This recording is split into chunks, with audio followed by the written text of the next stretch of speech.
সংসারে চলার পথে কোনো বাধা ধরা নিয়ম বা আদেশ শ্রী শ্রী ঠাকুরের নিকট হইতে কেহ কোনো দিন পান নাই। সর্বদা আলোচনার মাধ্যমে অনেক উপদেশ তিনি দিতেন।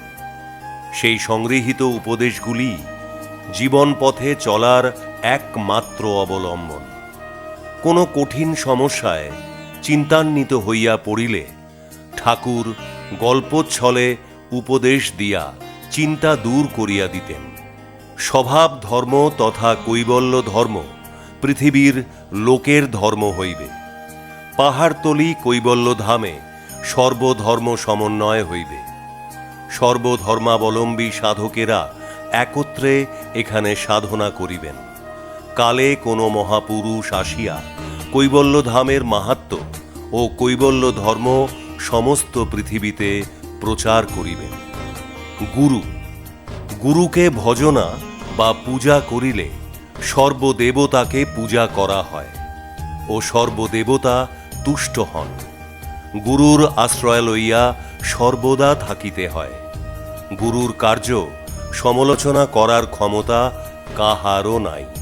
গুরু ও নামে কোনো প্রভেদ নাই। গুরুর আদেশই একমাত্র আদেশ। গুরু সর্বজ্ঞ ও সর্বদর্শী। গুরুতীর্থ কৈবল্যধামে গমন ও কামশ্রী কুণ্ডতে স্নান করিলেই সর্বতীর্থের ফল লাভ হয়। গুরু কৃপায় সবই লাভ হয়। গুরুর আদেশ গুরুই দেন, অন্যে তাহা দিতেই পারেন না। গুরুর আশ্রিত ব্যক্তিকে পাপ স্পর্শ করিতে পারে না। গুরু পাত্রানুযায়ী বীজ বপন করেন।